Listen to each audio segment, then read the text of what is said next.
Hello everyone. Today we're going to be talking about 5 things that you might be doing that's putting a damper on your style and your outfit.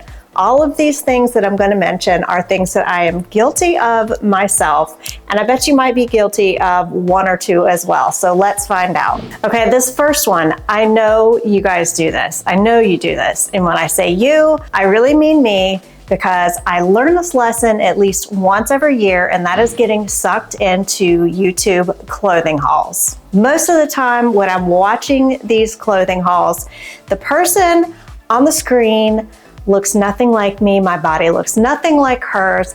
If you're new here, I'm only 5 feet tall. Usually they're much taller than I am, although that's not difficult to do. But somehow still, I feel like I need to buy everything that they're showing me. So I order, it gets here, I try it on, it looks terrible, and I feel bad about myself. Wash, rinse, repeat. I know a lot of you can relate to this. What I've come to realize is that if you're doing 2 to 3 clothing hauls every single week and everything is your absolute favorite and you absolutely love, and it's the best thing you've ever tried on, stop it. First of all, it's baloney, okay? Some of them are incentivized to say such things. Some of them send them all back. There is not enough days in the week to try on and love 500 new pieces of clothing. It's not happening, okay? So what I'm saying to you, really to myself, is be selective, be intentional with what you decide to purchase. Look at the sizing. Also realize if the person on the screen doesn't really look similar to your body shape and your style, it's probably going to look different on you once you get it. Look at the fabric, look at the sizing, and I'm going to talk about sizing a little bit later on in the video, but just be intentional. It's fine to buy new things. We all love to buy new things. Just put it into perspective before you whip out that credit card and buy something that really isn't going to suit your style or your body, and then it ends up making us feel bad. Okay, the second one I'm going to talk about is ignoring the accessories and some of the styling items that you already have in your closet that can really take a simple outfit and make it look so much better. So I just want to show this first example of an outfit. It is a very simple outfit, nothing wrong with it at all. Everybody probably has a polo and jeans and sneakers in their closet. But I just want to show by comparison, if you just make a few changes and add a few things that you already have in your closet, what a difference it makes and how different it actually looks on you, and also how differently you might feel. So in this example, I just added a belt. I unbuttoned the buttons on the polo so that it can have a little bit more of a V-neck and show some skin.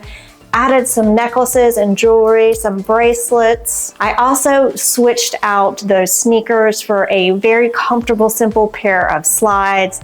Added a purse, and just look at the difference. And it's just as simple as that sometimes to kind of get out of a rut and make ourselves feel a little bit better and feel a little bit put together. You can even throw a sweater over your shoulders, and it can make a huge difference in how you feel walking out the door.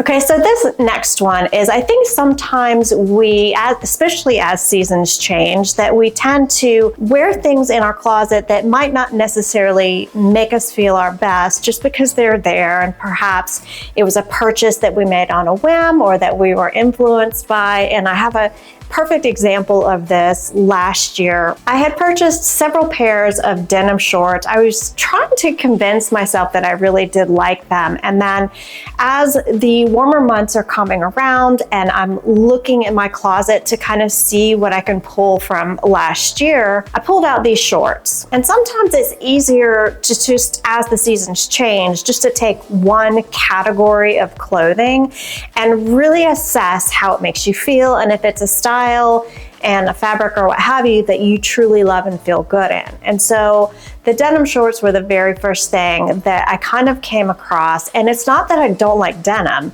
and it's not that I don't like shorts. I actually really love denim, and I do wear shorts, but it was just the style that I just didn't feel suited me and my style. So what I opted for instead of the just regular denim shorts was a pair of linen chambray shorts.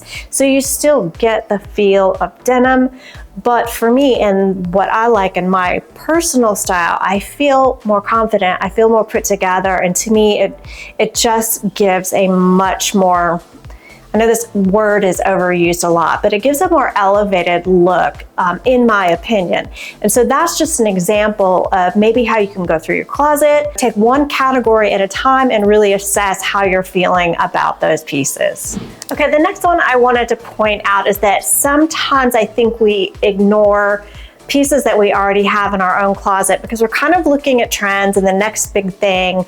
And, you know, like I've mentioned several times before, just being influenced by different things that we see on TV or the internet or YouTube. And I'm going to use this as an example. I'm going to call out my friend here, Linda James. And Linda, I'm not saying that you do this. I'm just using this as an example of what I want to talk about. Linda asked me if I could do a video on dresses, like casual, affordable dresses to wear out with friends, you know, for a lunch or something like that, that did not have tiers and that also had sleeves and also had to be affordable.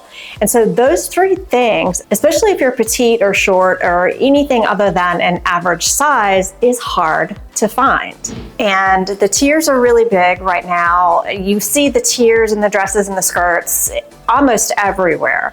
And so when I was trying to find things to put this video together, I just realized, okay, if I'm not finding, or if I'm gonna make a purchase on a whim, you know, not really knowing if I'm gonna like it, if it's gonna fit, if it's gonna suit my style, why not look in my own closet, see what I have. If I have a dress that has a really beautiful neckline, it's a color I like, a style I like, and it fits me. If sleeves is the only concern, because perhaps it's a sleeveless dress, there's ways to get around that so that you can still feel comfortable and like yourself, but not end up feeling defeated because you can't find exactly what you like. Just for this example, obviously throw on a cardigan, or maybe a smarter purchase would be a linen jacket that you can wear all summer. I have one from Tommy Bahama that I purchased a year or two ago that I absolutely love because it's lightweight, it goes with everything, and it just is like that final touch, especially in the summertime because everywhere you go it's freezing. So I tend to always have a jacket anyway, but the linen jacket just really steps it up just a notch. Another idea I wanted to mention is a cashmere wrap. Now, J. Crew has one that's pretty expensive. And this one I purchased from Quince. It's the exact same thing, but just a little bit cheaper. But my point is perhaps a cashmere wrap is the answer to that. If you have something in your closet, but the only thing that's really bothering you is that you don't want to show your shoulders or your arms, look for some other options to make what you have in your closet already to make those work. Okay, and then the last point is stop guessing your size. If you are petite or if you are short, you should always know your measurements. And I'm going to leave some information in the description of easy ways to take your measurements. And you have to do it maybe a couple times a year because changes are normal and we gain weight, we lose weight, you know, we might not be feeling our best this week or next week or whatever, but take your measurements, keep them in your phone, keep them somewhere so that they're easily accessible either when you're shopping in store or online. One thing I wanted to bring up, because I see this question a lot, is what is the difference between petite and short sizing in pants? So the difference between those two is a short pant or a pant that's labeled with a size that's 6 short.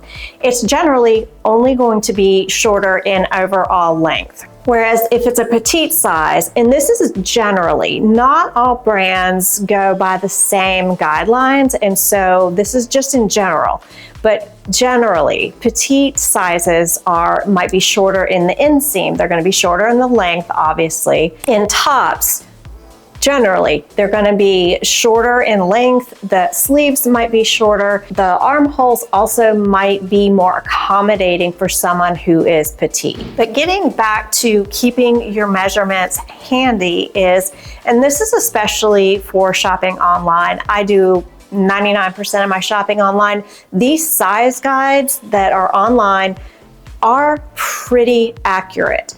And 9 times out of 10, if I'm following those size guides, it's going to fit me. Now, there's always exceptions to that, but there is a benefit to knowing your measurements because you're gonna get a better fit and you're gonna feel better about those items when you do purchase them or when you get them in the mail and you try them on. The other thing I wanted to mention, if you are shopping online, make sure to read the reviews. There is so much good information in those reviews, so definitely read the reviews.